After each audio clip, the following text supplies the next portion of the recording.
My name is Jake, and my buddy Chris, well, he's always been the kind of guy who thinks a weekend in the wilderness is the perfect vacation. Me, I prefer my vacations with room service and a decent Wi-Fi signal.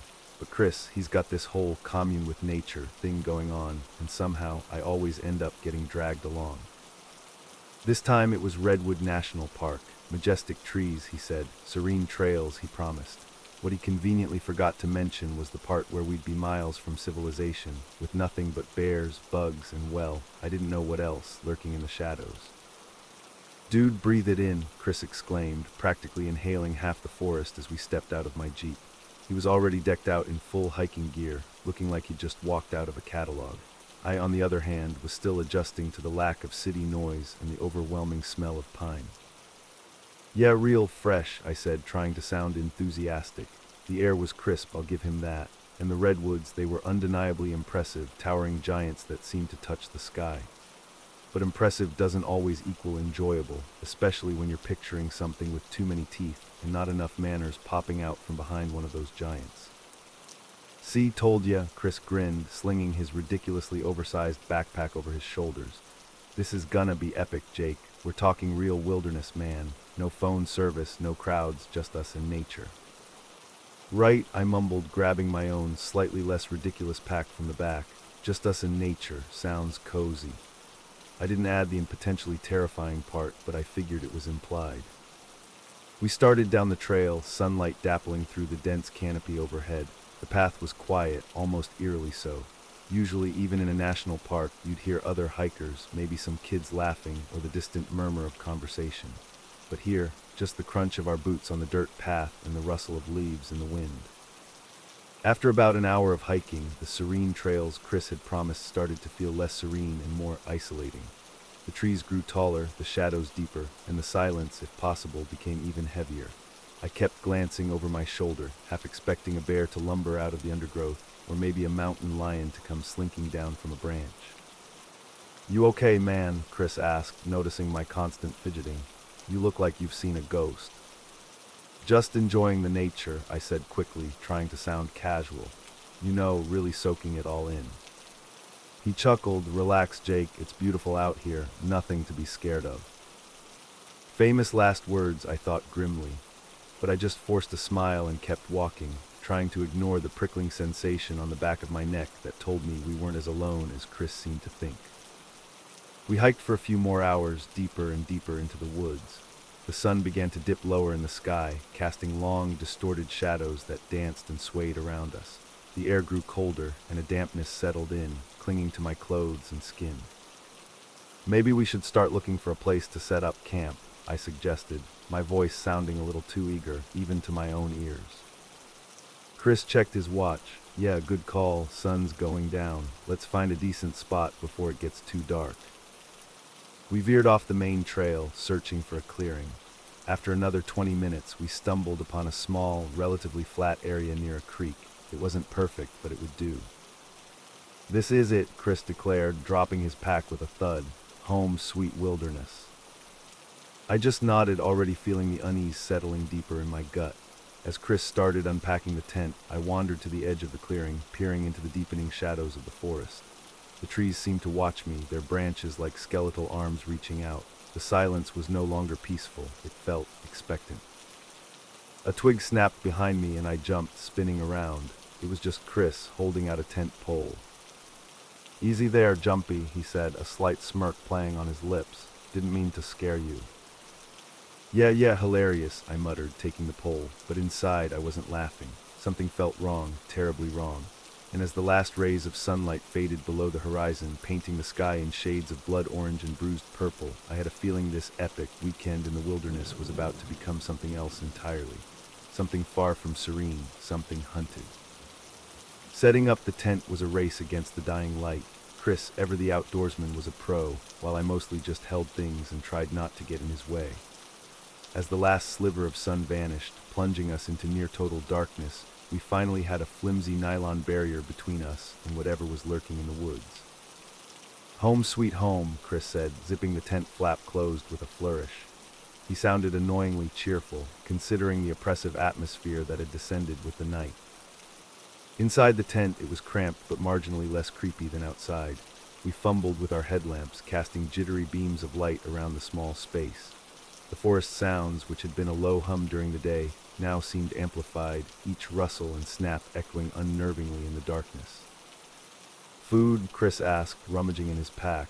"I've got dehydrated chili, gourmet wilderness dining at its finest." "Sounds great," I said, though my stomach was twisting itself into knots. Eating was the last thing on my mind. Every nerve in my body was on high alert, listening, waiting. We ate in silence, the only sounds the slurping of chili and the incessant noises of the forest pressing in around us. The wind picked up, sighing through the redwoods, their massive forms now just looming shadows against the inky sky. Every creak of a branch sounded like footsteps, every rustle in the undergrowth like something breathing just outside the tent. "Hear that?" I whispered, my voice tight. Chris paused mid-slurp, head cocked. "Hear what?" "Just the wind, man." "No, listen." I strained my ears, trying to pinpoint the sound. There was a subtle scratching, a rhythmic scraping noise coming from somewhere just beyond the tent wall. Chris listened for a moment longer. "Probably just a squirrel or something," he said dismissively, and went back to his chili. "Squirrels don't scratch like that," I argued, my heart starting to pound. "That sounds bigger." He sighed, putting down his spoon. "Okay, Mr. Wilderness Expert, what do you think it is then? A Bigfoot with an itch?" He chuckled, but it sounded forced. "I don't know," I admitted, "but it doesn't sound good." The scratching continued, closer now, circling the tent. It was definitely bigger than a squirrel, much bigger. Suddenly the scratching stopped. The silence that followed was even more unsettling. It felt like something was holding its breath, listening to us. Then a new sound, a low, guttural growl rumbling through the darkness. It wasn't like any animal growl I'd ever heard. Deeper, more resonant, with an undercurrent of something else, something primal and hungry. Chris froze, his eyes wide in the flickering lamplight. Even he couldn't pretend it was just the wind now. The growl came again, closer this time, right outside the tent. The nylon walls seemed flimsy, inadequate, like they wouldn't offer even a second of protection against whatever was making that sound. "Okay," Chris said, his voice barely above a whisper. "Okay, maybe that's not a squirrel." He reached slowly for the pocket knife he kept on his belt, like that was going to help against whatever was out there. The tent fabric rustled again, but this time it wasn't the wind. Something was brushing against the side, something heavy. The scratching started again, closer, louder, right next to my head. I could feel my breath catching in my throat, a cold dread creeping up my spine. Then the scratching stopped again, and the growling started again, but this time it was different. It wasn't just a growl anymore, it was a voice. Distorted, guttural, like rocks grinding together, but undeniably a voice. And it was speaking. I couldn't make out the words, not at first. It was too low, too garbled, like it was speaking a language I wasn't meant to understand. But as it repeated the phrase over and over, a chilling clarity began to dawn. The voice, that monstrous, gravelly voice, was saying, "Get out, get out, get out." It was right outside the tent now, just inches away. I could feel the vibrations of the voice through the ground, through the thin nylon, vibrating in my bones. "Get out, get out, get out." Chris and I stared at each other, paralyzed with fear.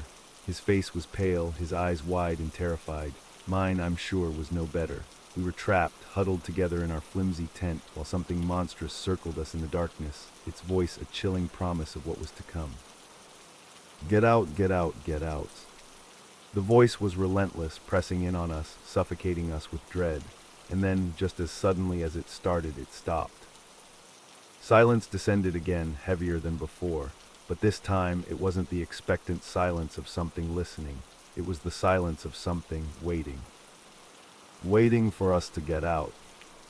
The silence after the voice stopped was deafening. It pressed in on us, thick and suffocating, heavier than the darkness, heavier than the fear. We stayed frozen, hardly daring to breathe, listening for any sign of movement outside the tent. Nothing. Just the wind sighing through the trees, now sounding less like nature and more like a mournful whisper. What was that?" I stammered finally, my voice cracking. Chris shook his head, his eyes darting around the tent as if expecting the creature to burst through the fabric at any moment. I don't know, some kind of animal, but that voice," he trailed off, unable to articulate the sheer wrongness of what we just heard.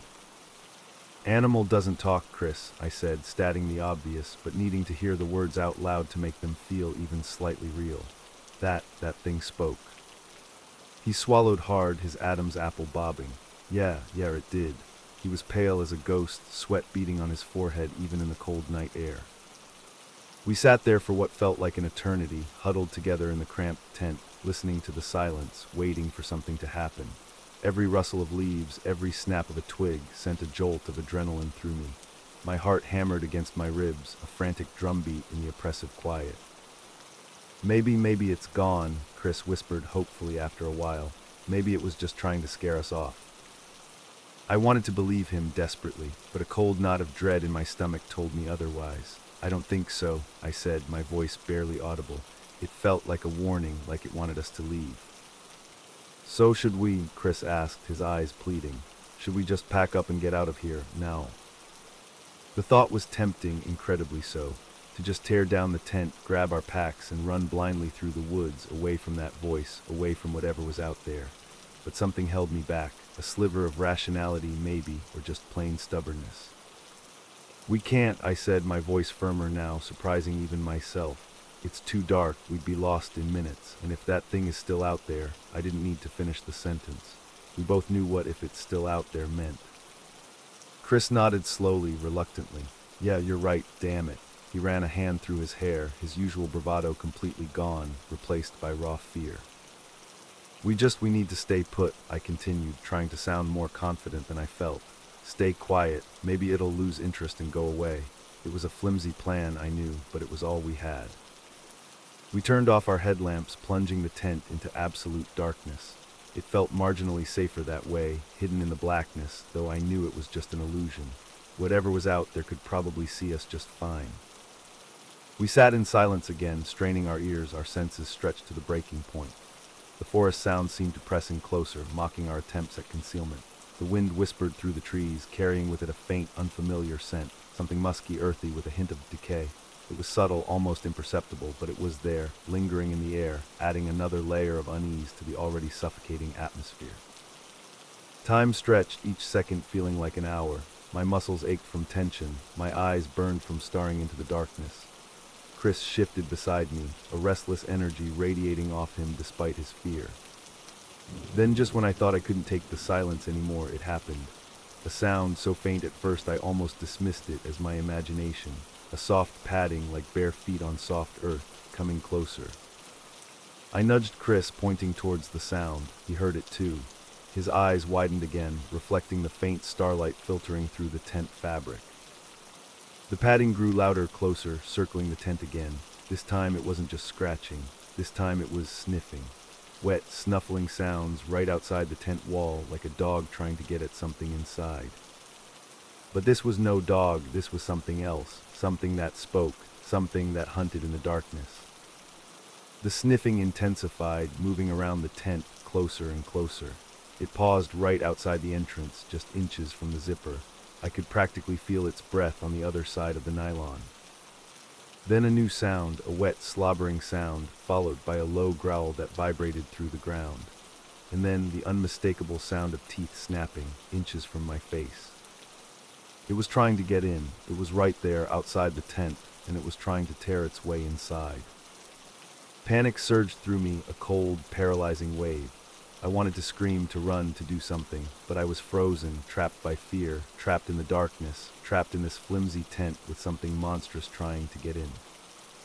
The snapping continued, more frantic now, tearing at the nylon, ripping at the seams. The tent shook violently, threatening to collapse around us. Chris and I scrambled back, pressing ourselves against the rear wall, as far away from the entrance as we could get.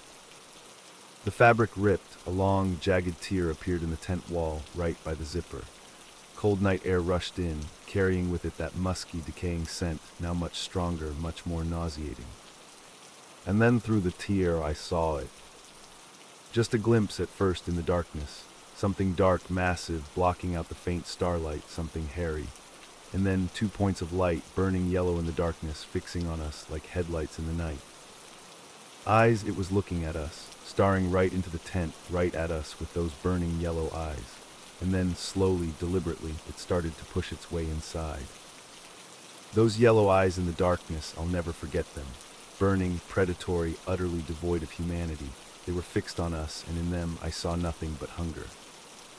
The tear in the tent widened as something massive forced its way through. The nylon ripped and groaned, the tent poles bending and snapping under the strain. Chris and I scrambled further back, pressed against the cold, damp ground, our headlamps casting wild, erratic beams as we tried to get a better look at our attacker. It was huge, taller than any man, broader than a bear, with thick, matted fur the color of shadow. Its head was vaguely canine, with a long snout and powerful jaws filled with rows of teeth that looked like they could tear through bone. And those eyes, those terrifying yellow eyes, glowing in the darkness, fixed on us with predatory intent. A wave of nausea washed over me, a mix of fear and the overwhelming stench of decay that emanated from the creature. It pushed further into the tent, its massive form filling the small space, leaving us trapped and cornered. "Chris, the knife," I yelled, my voice barely a croak. It was a pathetic weapon against something like this, but it was all we had. Chris fumbled for his pocket knife, his hands shaking so badly he almost dropped it. He managed to flick it open, the small blade glinting uselessly in the lamplight. The creature growled again, that guttural, bone-chilling sound, and took a step closer. We were trapped, pinned against the back of the tent, with nowhere to go. "Get out," the gravelly voice rasped again, closer now, right in our faces. "Get out, you don't belong here." It lunged, not with a roar, but with a terrifyingly swift, silent movement. Its massive paw shot out, claws extended, raking across the tent fabric, tearing through the nylon like paper. I threw my arm up to shield my face, bracing for the impact, for the teeth, for the claws. But it didn't come, not immediately. Instead, the creature paused, its head inches from mine, its hot, fetid breath washing over me. It sniffed, its wet snout twitching, and then it spoke again. "Leave now," the voice was clearer this time, the distorted words somehow even more terrifying than the growls. It was giving us a chance to escape. My mind, paralyzed by fear just moments before, suddenly snapped into sharp, desperate focus. Escape, that was the only option. Fight was suicide, hide was impossible, we had to run. "Chris," I hissed, shoving him hard, "run now." He didn't need telling twice. He scrambled to his feet, knocking over the lantern, plunging the tent into near darkness again. We lunged for the ripped opening, scrambling over each other, desperate to get out of that nylon death trap. I burst out of the tent and into the night, Chris right behind me. We didn't stop to think, didn't stop to look back. We just ran blindly into the darkness, stumbling over roots and rocks, branches whipping at our faces, adrenaline pumping through our veins. Behind us I heard a roar, not the guttural growl from before, but a full-throated, enraged bellow that shook the very trees. It was coming after us. We ran as fast as we could, our headlamps bouncing wildly, illuminating fleeting glimpses of the forest rushing past. The creature was faster, though. I could hear it crashing through the undergrowth behind us, gaining ground with terrifying speed. "Split up," I yelled, gasping for breath. Maybe it can't track both of us." It was another desperate gamble, but we were out of options. Chris hesitated for a split second, then nodded, veering off to the left, disappearing into the trees. I kept running straight ahead, hopping, praying that the creature would follow him and not me. The sounds of pursuit split, part of the crashing moving to the left, following Chris, the other part, impossibly, still behind me. It had split up too. It was hunting us both. I ran until my lungs burned, my legs ached, my vision blurred. I didn't know where I was going, didn't care. Just away. Away from the growls, away from the eyes, away from the monstrous thing that was hunting us. But it was no use. It was too fast, too strong, too relentless. I could hear it gaining on me, the heavy padding of its feet closing the distance. I glanced back, a foolish, terrified mistake, and saw it, looming out of the darkness, a hulking shadow against the trees, those yellow eyes burning like twin embers. It was gaining on me fast, too fast. I tripped, stumbling over a root, and went down hard, sprawling on the ground. The air rushed out of my lungs, and for a moment I just lay there, stunned, unable to move. The creature was on me in an instant, towering over me, blocking out the faint starlight. I looked up into those yellow eyes, knowing this was it. This was the end. It lowered its head, its snout inches from my face, and growled again, that guttural, terrifying sound. "Get out." But this time it didn't say, "Get out to the forest." it said it to me. Get out and don't come back. Then it was gone just like that. One moment it was there, looming over me, the next nothing. Silence, except for my own ragged breathing. I lay there for a long time, not daring to move, not daring to breathe. Waiting for it to come back, waiting for the attack, waiting for the end, but it didn't come. Slowly, tentatively, I sat up. The forest was silent again, eerily so. The creature was gone, vanished into the darkness as if it had never been there at all. I was alone, utterly, terrifyingly alone.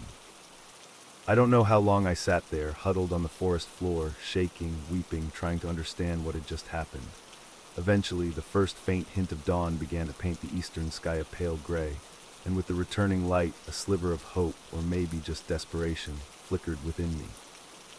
I had to get out of here. I had to try to find Chris, even though deep down I knew I was alone. I stood up, my legs shaky and weak, and started walking. Not running this time, just walking, towards the east, towards the faint promise of dawn, towards I didn't know what, safety, civilization, or just more wilderness, more darkness, more of whatever hunted us in the night. I walked for hours until the sun was fully up, painting the redwoods in golden light. I called out for Chris, my voice hoarse and weak, but only the wind answered. I followed the trail, retracing our steps from the day before, hopping against hope to find him, to find some sign of him. But there was nothing, no Chris, no sign of the creature, just the silent, indifferent forest and the lingering scent of decay on the morning air. I made it back to my Jeep somehow, drove out of the park, never looking back. I called the park rangers, told them a garbled story about getting lost, about my friend being missing. They started a search, of course, but I knew they wouldn't find anything, not Chris, not the creature, just the silent, watchful redwoods guarding their secrets. They say Redwood National Park is beautiful, serene, a place to commune with nature.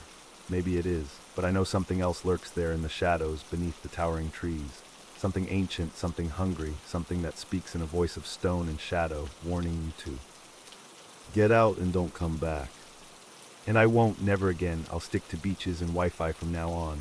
The wilderness is not for us. Some places are best left undisturbed. Some voices are best left unanswered. And some things are best left in the darkness.